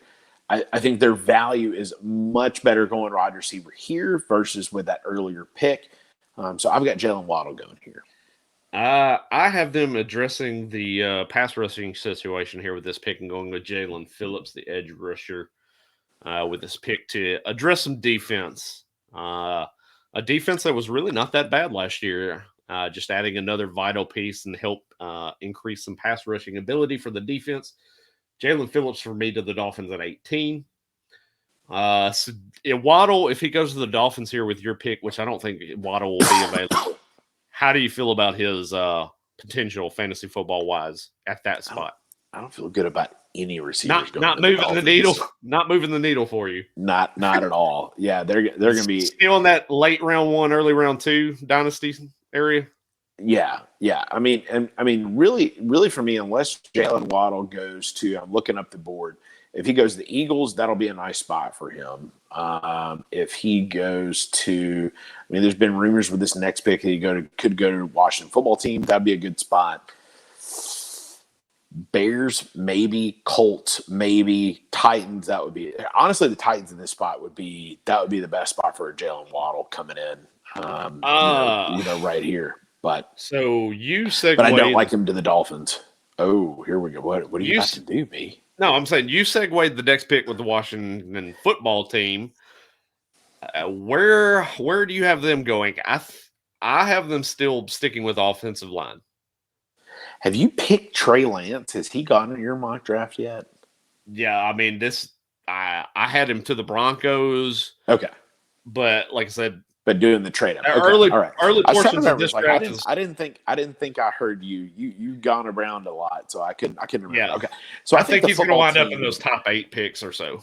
I think the football team really needs a quarterback, but I think it's going to have to be a round 2 thing because you're not going to take Kellen Mond and you're not going to take Kyle Trask this late in round 1. So I think they would love a quarterback, but they're not going to be able to get one. So Tevin Jenkins, that you mentioned a couple picks ago, I think is going to be the guy. I think whoever they're going to take, they need offensive line here. So I'm going to go Tevin Jenkins. And this is where I have Elijah Vera Tucker going here. So we've got the same guy just flip-flopped on the teams, both the Raiders and the football team addressing the offensive line situation. Now we get to your Bears at pick 20. Let me hear your take as the Bears fan here. Who do you have them selecting at pick 20? From the way your board's kind of fallen so far, it feels like you're going to have a kind of a ho-hum, just not sexy pick here. Yeah, unfortunately. We talked about it. I would have loved for Mac Jones to be here at this pick. That was my guy early on that I was targeting here. But, as mock drafts continue to come out, it's looking very, very likely he will not even get close to last in this pick unless the Bears trade up. With us releasing Kyle Fuller, we have a big hole at cornerback. So at this spot, I'm going to address that position and take the best cornerback on the board. We're going to go with Greg Newsome the second. Not bad. I do not have them going that position. I have them going wide receiver at pick 20, and I have them going with Rashad Bateman. Yeah, I would love for that to be the case, but we have a really bad history of taking wide receivers in round 1, so I really don't want that to be the case. Horrible history. I think this is a situation where you're going to need to address what is about to happen with that wide receiver core. Allen Robinson will not be there next year. You're going to need a replacement for Allen Robinson, and I think based upon some of the players that are on the board, the profile fits Rashad Bateman the best here. And I don't think he'd be a good pick. I don't think that they're going to be able to get a wide receiver further down the board, second, third round, that profiles out like Rashad Bateman here would be for them. And we mentioned in past podcasts, they're likely to move Anthony Miller. There's going to be a need there at the wide receiver spot. I think this is it. To me, it seems like one of the no-brainer picks out there is for the Bears to take a receiver. I would love if we hadn't had to release Kyle Fuller, I would 100% agree with you. But the way to win in Chicago is through defense, and our cornerbacks right now are not very good. Granted, I think with the Ginger Ninja, we're not going to be winning games long term. We need to start I'm still pissed rebuild. off. I really do. I think at the beginning of this process, I think we thought we should have gotten Russell Wilson. With that not happening, I really think round 2 is going to be a time where we go after a Kyle Trask. Really, it honestly would not surprise me for the Bears to trade back into round 1 or early round 2 and get Kyle Trask. I think that would be the best move for the team. But if they stay here, I would love a wide receiver. But really, I think the thing that's going to help us win more is a good cornerback, and I see Greg Newsome as that guy. Two points I want to bring up real quick. I saw one mock draft earlier today that had y'all taking Davis Mills in the 2nd round. That's all I needed to know there. I just needed to see what you thought about that pick. Maybe in the 3rd round, sure. But outside of that, how are you? Once again, Twitter kind of getting Bears fans riled up. Earlier today, there was the rumor and the innuendo thrown out there that if Justin Fields falls down that board a little bit, like it seems to be the case right now, that they're floating the idea to trade up to get Justin Fields. How feasible do you see that as a true Bears fan? Would I love that as a Bears fan? Absolutely. But how feasible? It depends on where we have to trade him to get him. I mean, if he's falling, there's okay. So I'm looking at the board here. So there's no way he gets past Washington football team at 19 to us at 20. I know, but I'm just going through the picks here and who needs quarterback. 15. There's no way he gets past the Patriots. We're not going to trade in front of the Patriots or the Vikings because they're sure shit are going to trade with an interdivision rival. The pick that we would the spot that we would have to go to be able to get a Justin Fields is probably 8. Do I want the Bears to be able to get multiple 1st-round picks, 2nd-round picks, all that to go get Justin Fields? No. Yeah. Not at all. I think at the end of the day, that's not going to come to fruition. I think that's just hopefulness being spread out there in Twitter. I don't know who. I don't know who would start that. I wanted Jalen Hurts last year. I mean, that was the guy that I wanted in round 2, and you didn't get him, and now we're paying the price for that. So yeah, I mean, like I've mentioned, I don't know why I keep mentioning him, but I think Kellen Mond is a target that for your team that you should go after. I think he's built. And I talked about that early on. I thought he was going to be available in like round 4, but I think it's had to be round 2, round 3. I was going to say late round 2, early round 3 is what it sounded like right now. So I think, I mean, like I said, I think he's more built to be a quarterback in Chicago based on conditions in the way that y'all run an offense. I think he would be a sound fit there. But yeah, we'll move on that. We digress. I digress. But yeah, back to it. I think if Rashad Bateman winds up in Chicago, obviously the floor for him early on is going to be rather low and the ceiling is not going to be too high, especially with the presence of Allen Robinson. We've really not seen consistent production out of the wide receiver 2 in Chicago over recent seasons. We're going to need to see Allen Robinson move on for Rashad Bateman or any wide receiver if they were to take a wide receiver in round 1 to see peak dynasty value. So 21. Those Indianapolis Colts. I feel like this is where our drafts are going to really start differing a whole lot as these last 10 picks. Because 12 picks. This is where I have Christian Barmore going at 21 to the Colts. So I personally think the Colts offensive line is fine. So one of the best in the league. I have them going defense. I think if Carson Wentz does what they think he's going to do, I don't really think they need a ton of help on offense there. So I've got them addressing defense and going to get who I think to be one of the best pass rushers in this draft, and going with Azeez Ojulari out of Georgia at 21. I think some questions with the knee injury coming into this draft, so it's kind of the athletic profile is there. The pick is sound. The athleticism is great. What does the team grade the issue with knee? I think is what we're wondering right now. So 22, the local Tennessee Titans. I'm interested to hear your take on this pick. I think that, every time I filled out a mock draft, I have the same player going to the Tennessee Titans at 22, and that's Zaven Collins, the linebacker. Just to go as far as to see Greg Robinson, the GM for the Titans, physically himself working out Zaven Collins at his pro day tells me that they have a keen eye on this kid, and they're really invested in possibly bringing him in. So that's my pick. I have Zaven Collins there to bring in and to address the linebacking core for the Tennessee Titans. So I've got to go in a similar spot, but I think with the need for a pass rush, I think is one of the biggest needs that the Titans have right now. So I've got Kwity Paye going right here. I think this is just a spot that the Titans are going to need a little bit of a pass rush. They don't really have it right now, so I think this is a need spot for them. I would love for them to go wide receiver right here from a fantasy perspective. I think they would instantly slot as the number 2 and get some action. But, again, with the depth at wide receiver, I think they can go wide receiver in round 2 and be able to get a decent guy that's going to come in and have a little bit of production. So I think Kwity Paye is going to be the guy for me here. Excellent segue into my pick at 23 for the New York Jets, and that is Kwity Paye. Okay. The pass rushing defensive end going to the New York Jets. Glad I could help. So you got me there. We're kind of right there side by side with the pick, just two different teams.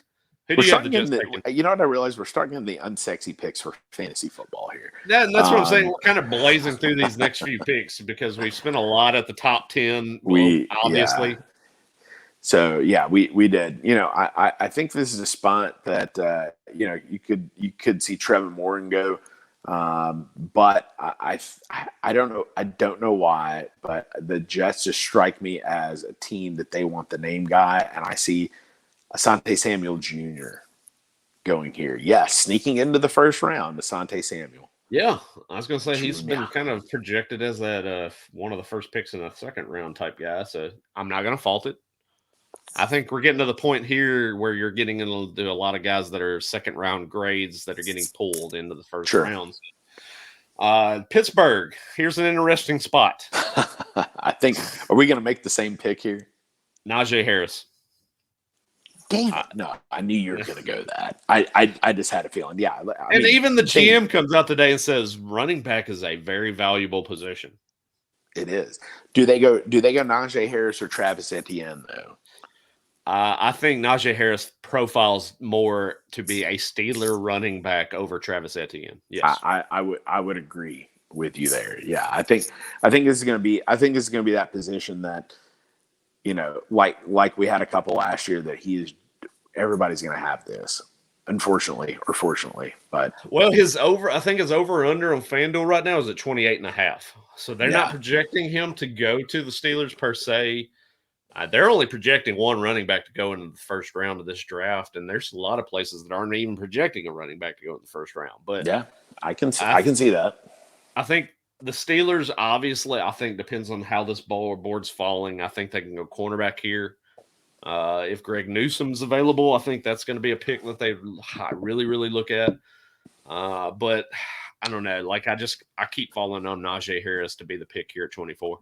Yeah, I don't see that how they can go into the season with the running back core, and I think Kalen Ballage, Anthony McFarland, Benny Snell. Yeah, I just don't see it. And I think if they had a higher round 2 pick, maybe they roll the dice and see what they can get in round 2, but they're not going to be able to get one of the good running backs there coming back in round 2. So I think they've got to go running back here. So, so let's say Najee is the pick at 24. I think based upon some of the other landing spots, then I would safely adjust him up to be my 1-1 in fantasy drafts and dynasty rookie drafts easily. 100%. There's no way if Najee Harris went to the Steelers here, he would unequivocally be their lead back. Season long. Unequivocally be the Dynasty 1.1 season long.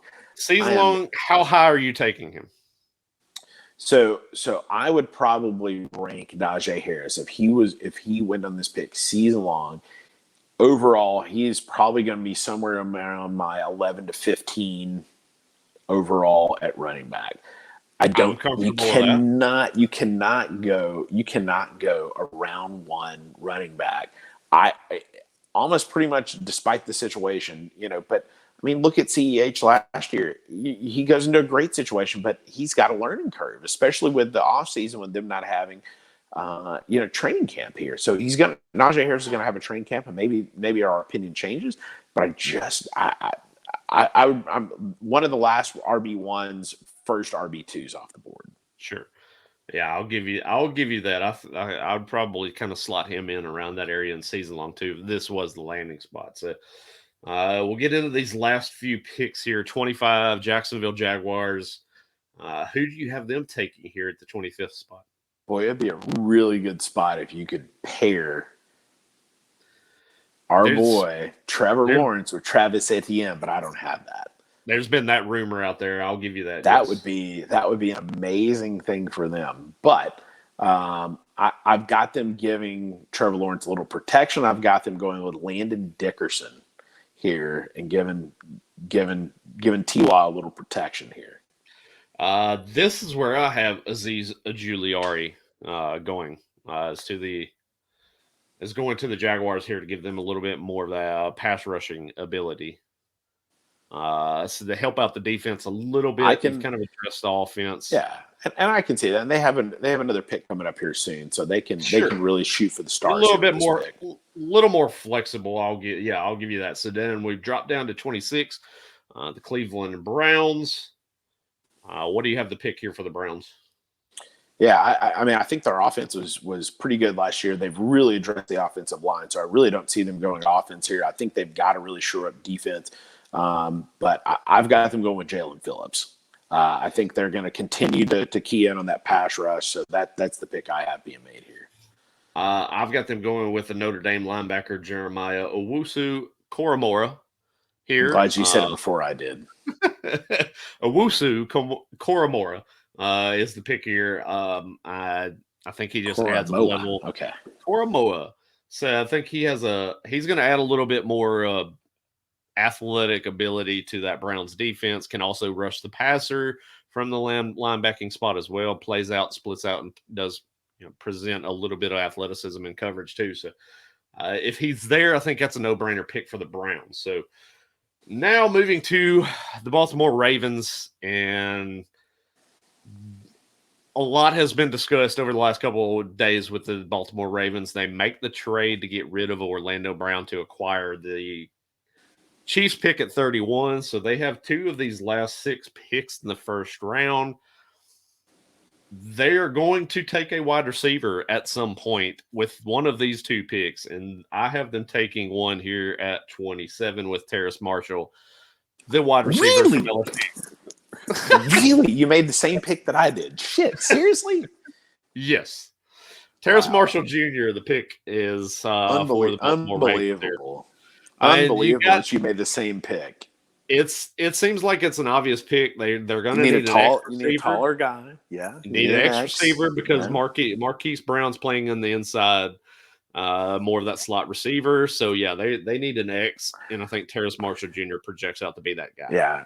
Yeah. For me, I still have, on my board, I still have Rashad Bateman here at this pick, and it was just a fit thing, and I thought Terrace Marshall was going to be the guy, so that was mine here. So I do still have Rashad Bateman on the board here. That's interesting that this is the pick you made.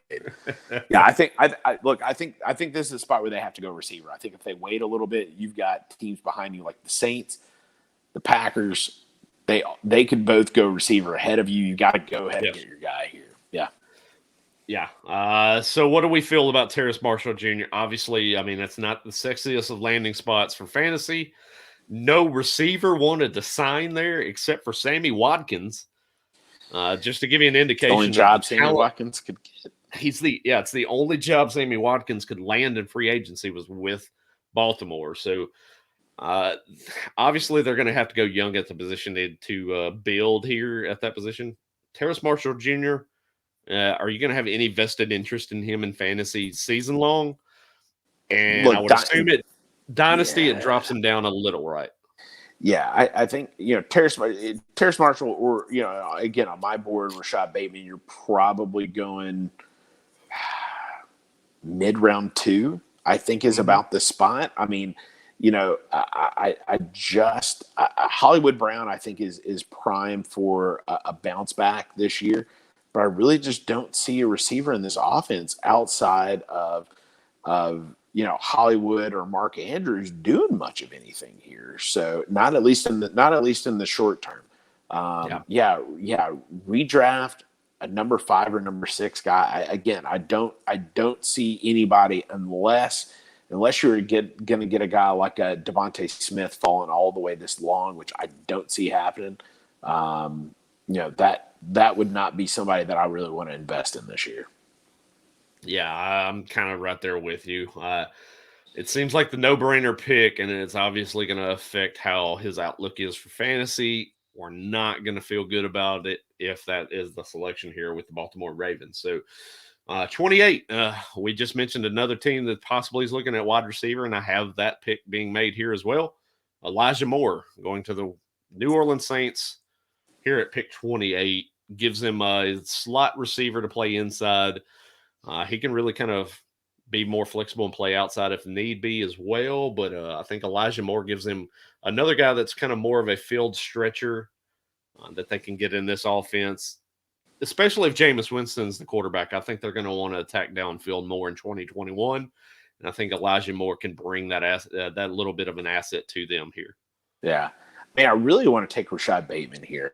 But the more I looked at their roster, I really think they're going to go defense. So I think we're going to go with Owusu Koramoah. I'll give you that. So we'll say if Elijah Moore goes to New Orleans, dynasty outlook, does he get into the first round in rookie drafts based on that? I think so too. I think it also depends on who the quarterback is, though. I think if Jameis is the quarterback here, that's going to be a boon for if we get a wide receiver taking the spot right here. Sure. I think they sneak in round 1. Yeah. Yeah. Redraft wise, possibly looking at 5, 6. I think a higher 5 is where I would go with this receiver pick. But this could be one of those. They keep trying to sell high on Traquan Smith, though. Coaching Sean Payton loves Traquan Smith, and he's going to break out this year. Has that been the case the last 2 years? It feels like that's been the case the last 2 years. But this is also. I mean, Traquan Smith had every ability last year whenever Michael Thomas was hurt to be able to do something. He didn't really do it. So Marquez Callaway is a decent receiver. But I bounce back and forth one way or the other. But again, my thought in this draft is the wide receiver position is a little bit deeper. So I think teams are going to hold off or try to trade up in round 2 for a receiver. And I think they're going to go some defensive guys. And Owusu Koramoah is for me, is that guy that's a number 2 linebacker, and I think he's going to be a guy that's going to go a little bit higher in this draft, and I think the Saints are going to make that pick. So moving on to the Green Bay Packers at 29, who their GM comes out today and says, Aaron Rodgers is our quarterback for the foreseeable future. Wow. Why take the quarterback in round last year? 1? Oh, God. They just, they never cease to amaze me there. The Bears are in our division. So I'm going to take a guess based on how your board is right now that this is where you have Rashad Bateman going. Is it pick 29? It is not. Wow. Shocker. I know, right? No, this is where I have Elijah Moore going. I just see Elijah Moore as I think Rashad Bateman's going to drop a little bit. Preview, I don't have Rashad Bateman going in round one. I don't know. I don't know why, but I don't. I think he's going to be. Honestly, I think he's going to go to the Jets. Is where I think he's going to ultimately wind up.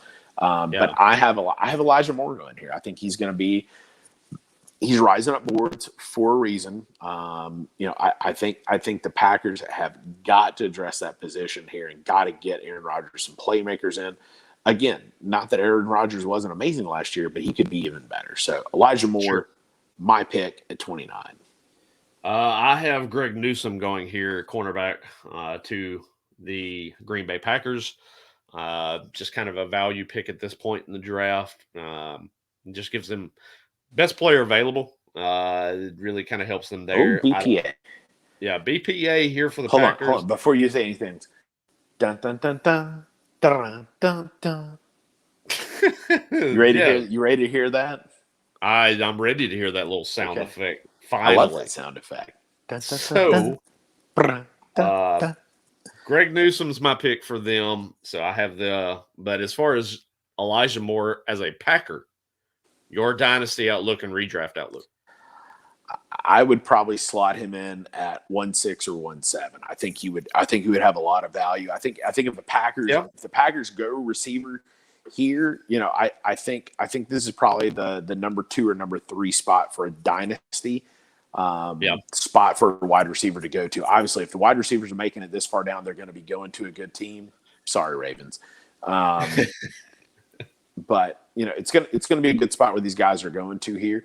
Redraft, I think you're probably looking at a low 4, high 5. Probably again one of the higher ranked guys. If the Packers do have to take a receiver here. Yeah, I'm kind of right there with you. I think I'm gonna probably have him side by side with Jalen Waddle in terms of wide receiver 3, wide receiver 4 in dynasty rankings at that point. So I agree there. Redraft wise, if he goes to Green Bay, I'd be willing to move him up very high in redraft rankings as the number 2 in that offense. I'd be comfortable taking him as a wide receiver 4 at that point. I think that workload could be there. I would be excited for him and what he can do in that Packers offense, especially with Aaron Rodgers at quarterback. So it's where I would like that pick if that would be the selection here for Green Bay on your end. So yeah, I like that pick. 30, Buffalo Bills.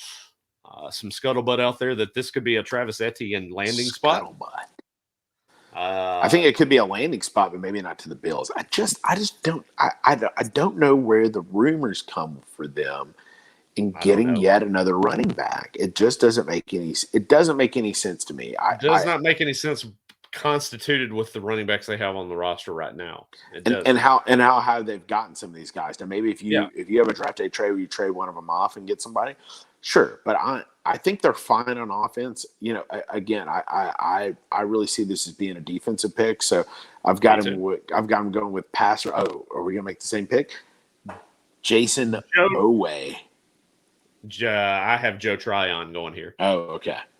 All right. Well, it's going to be one of the two. I have Joe Tryon going very soon as well. So, yeah. Okay. So I would imagine you have them going to the Ravens at 31. I don't. Oh wow, gosh. So Ravens going 31 Ravens, and Ravens. Ravens, I've got to go. I think the safety is going to be the pick here. I think they're going with Trevin Morin. Trevin Morin, not a bad pick. I have them going and addressing some of the offensive line that they just let go with the trade of Orlando Brown. I have them addressing that need back again with Alex Leatherwood here, the tackle. I have them kind of replacing Orlando Brown here at the 31 spot. Mr. Irrelevant on our Mr. Irrelevant of the first round, 32. My pick for the Buccaneers at 32, you've already mentioned. I have Landon Dickerson going here to the Tampa Bay Buccaneers. They're still in win now mode. They've proven that with the moves that they've made this offseason. They want to shore up that offensive line to continue to protect Tom Brady. So that's the pick I have here is Landon Dickerson, offensive lineman. So I don't know why, but so I've got Joe Tryon here. I think that could be the pick. I don't know why. I feel like the Falcons are looking at this pick, and I think it could be a similar situation to CEH last year. And I think the Falcons could trade up and get Travis Etienne here at the end. I almost made that move, and I didn't. But I don't know why I've got a sneaky suspicion that the Falcons are up to something here, and they're going to make that move and solidify. Although they need defense, But I mean, here's the way I'm thinking with Travis. That's a need as well, though. Yeah, it is. So, but you got the Jags at the top of round 2 who could use a running back. The Jets could use a running back. The Falcons could, but they're behind a couple teams. Now, do you take one of the Carolina running backs? Do you take Kenny Gainwell? Possibly. But I think Etienne fits in that offense, and especially with Mike Davis there, perfectly. Yeah. Now, I'll agree with you. I think that could be a team spot where a team moves back into the first round. Tampa Bay could be sellers here at the bottom of the first round. Like I just mentioned, they're still in win now mode. They bring back literally everyone from the Super Bowl team. They don't really have any needs to address currently. Yeah, I mean, they're going to keep going with what brought them to the dance, and right now they could move back and let a team move in and acquire some more draft capital and just kind of build some depth. So I agree. I think that could be a spot where we see a team move up and pull a CEH this year again. But Vegas has right now running back at 1 in the first round. So they're not expecting to see a second running back drafted in this first round. And we've gotten used to seeing no running backs drafted in the first round, 1 at the most. So I think that's where I'm going to keep my mock draft, is I'm going to keep with 1 running back in the first round. Yeah. And again, that's where I have mine, but I really want to take, I've got 1 now, but I think we could have somebody trade back in, provided Travis Etienne goes to me, really goes to any one of those 3 teams. If he goes to the Jags, the Jets, or the Falcons, that's a tremendous landing spot for him. And I think, for me would be the 1.2, especially if he goes to the Falcons, man, to me, he would be number 15, 16 probably overall. Cause I don't know. Mike Davis is there. That's great, but that's not a big thing in front of, especially, or if he went to the Jets, you got Tevin Coleman there, but he's not going to be the long-term answer. He's going to be a short-term, kind of mix-in guy, but. And they've exciting stuff. They also let Ito Smith is going from Atlanta too. They're going to get a running back in this draft. It's just a matter of when. So I agree there. So that wraps up the first 32 picks in this draft. We went a little long, as is the case that we always typically do. We always got plenty to talk about. We hope you like it. Yeah. So get you. I wanted. Favorite player on day 2, right as things stand right now, who's the guy that you're looking for and you're excited to see where they land? Judging on my mock, it would be Rashad Bateman. That would be the pick for me that fell out of round 1, or Travis Etienne, or either one of the running backs. I would love for my Bears to get. I know I mentioned like 5 names. You asked for 1 player, but Kyle Trask, if he were he's going to be in round 2. If he goes to the Pats, the football team, or the Bears, he's going to land in a great spot for him. Kellen Mond as well. They're going to probably land in a really, really nice spot quarterback-wise. But, you've got a lot of skill position guys in round 2 that are going to be difference makers and people who we're going to draft in round 1, especially based on where some of these guys are going. So what about you? Yeah. For me, it's Javonte Williams. I want to find out where Javonte Williams lands and what his role will be as far as a workload back in the NFL for 2021. Not even mentioning Dynasty, because I think he's gonna wind up being a player. I think things are going to wind up shaking out to where he's going to be in that mix in that top 3 or 4 in my Dynasty rankings after the draft, depending on his landing spot. So I'm excited to see where he lands. I've kind of felt like he's going to land in Atlanta for a while now here in the second round. Yeah, so that's the pick. I feel like if the Falcons stand pat, I feel like that's going to be their pick. I feel like Etienne is going to go either to the Jags or the Jets, and I feel like Javonte Williams is going to go to the Falcons. Yeah. So that's it. First round draft, mock draft. both of ours on the docket. Like I said, I'm going to have a finalized mock that I'm going to get up on Rotoballer on Wednesday, I believe, is going to be when I publish my finalized mock draft. So be on the lookout for that. As I keep pushing out there, and of course, what is down on the bottom of the screen, go to rotoballer.com. Access all that premium content that we have on the site, whether it be NFL, whether it be MLB, PGA, NASCAR, you name it, we got it. Woo Fantasy gives you a discount at checkout, that Woo Fantasy promo code. So go get us help out there, get your premium content there. And like I said, go to the Woo_Fantasy Twitter account. We've got the link posted there as well for our Predict the Pick contest. Try to beat our mock drafts. Could you beat us? Can you beat us in our final copy our draft? picks. Do something different. I know I'm going to win, but don't copy your picks. But obviously, if we get the more people we get entered into this contest, we will give out a prize to the winner of this contest that winds up at the best at the end of round one here. So definitely go and do that. Check that out. Make your picks now. That would be awesome. And be on the lookout. We're gonna do the live stream, of course, on Thursday. We're gonna do it again this year. We had fun. Did it last year. It was awesome. A good time last year. So be on the lookout for that. We're gonna do a live stream with it.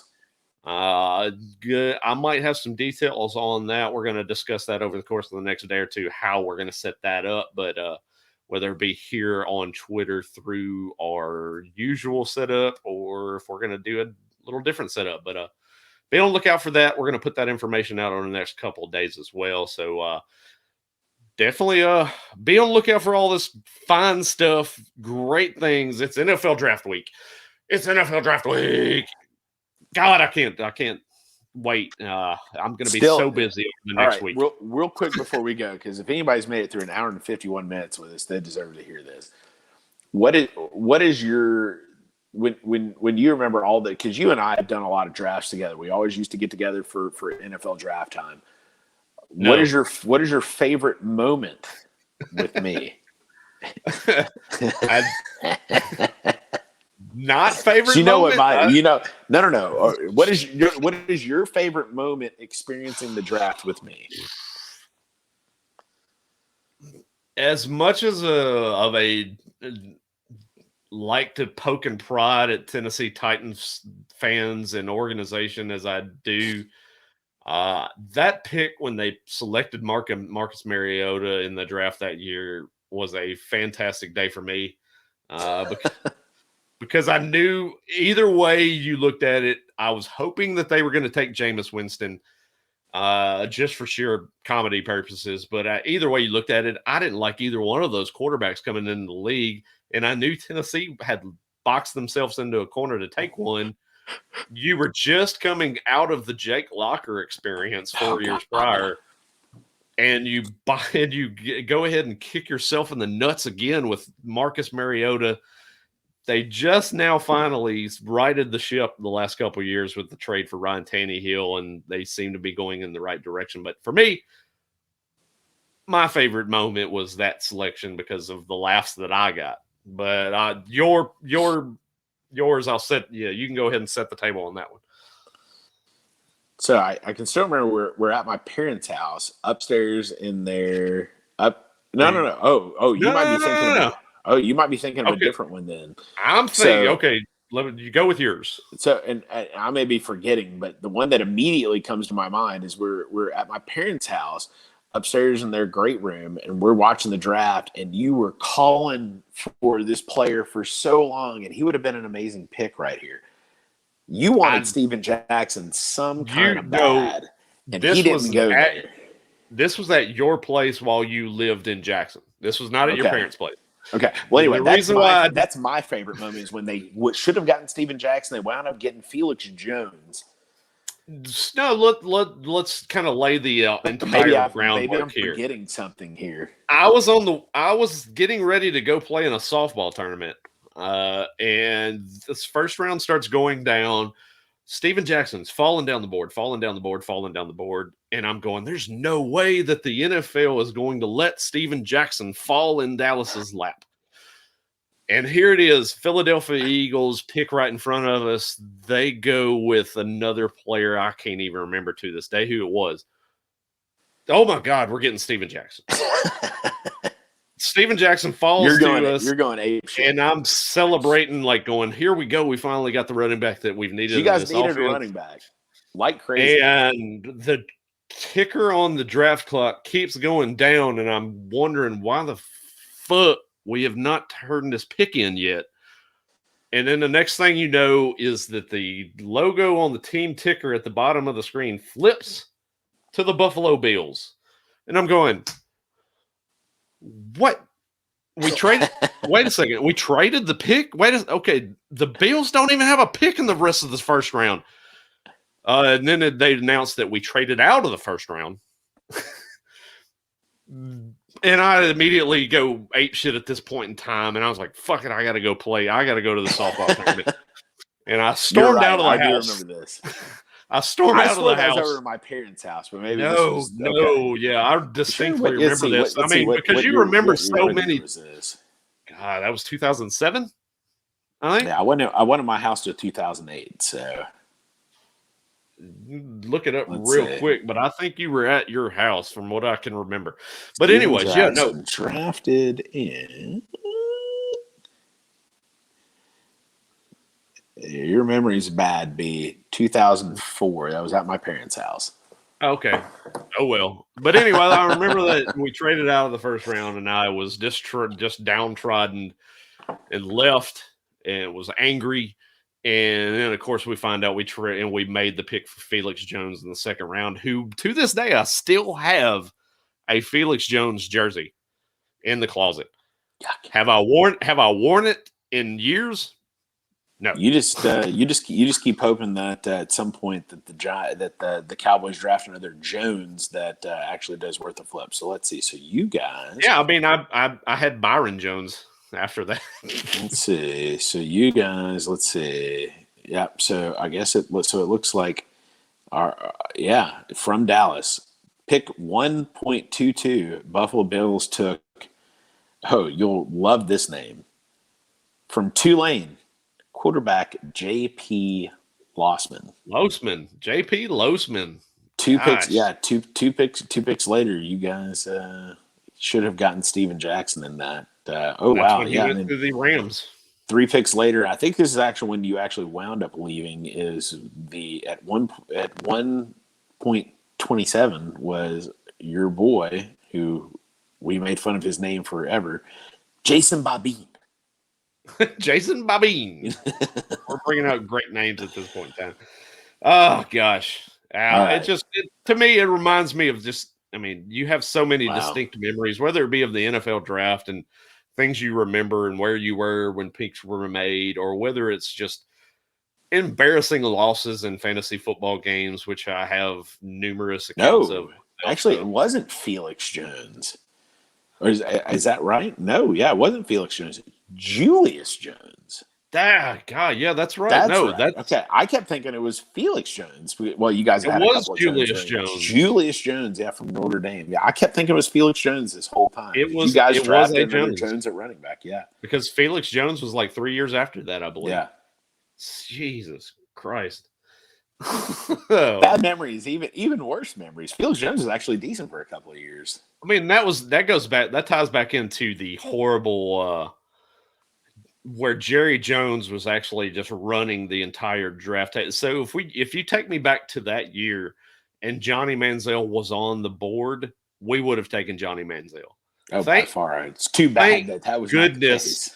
Stephen Jones has taken a lot of the reign as far as personnel decisions over the last 5 years. So that's helped out tremendously, because our drafts have actually been fairly decent over the last few years. So I'll give some nods and props to Stephen Jones for personnel decisions here lately. Except for getting, defense last year in round 1. But we digress. Well, that's what happens when you pay out the wazoo. We got to hang out another 45 seconds here so we can get to 2 hours. Jesus. I'm not sure that there's anybody that wants to sign on to listen to this for a 2-hour podcast. Guys, if you're still on at this point, Brandon is going to give you free Rotoballer subscription. Everybody who wants one. I'm kidding. Nah, I can't make those decisions. You would have to show me you listened from second 1 to second 2 hour. We need video proof of the entire 2 hours. There's no way you fast forwarding and getting to this point. Yeah. All right, we can't wait to see you guys on Thursday. Yeah, definitely. Be out on the lookout on everything. Of course, like I just mentioned, at @woo_fantasy, the Twitter account. 2 hours. Boom. So check out Nick. Where can they find you at Twitter? Yeah, you can find me at the Real FF Goat. And of course, I am the Roto Superstore.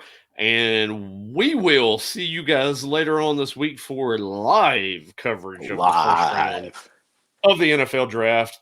We hope to see you guys there. Woo! Woo!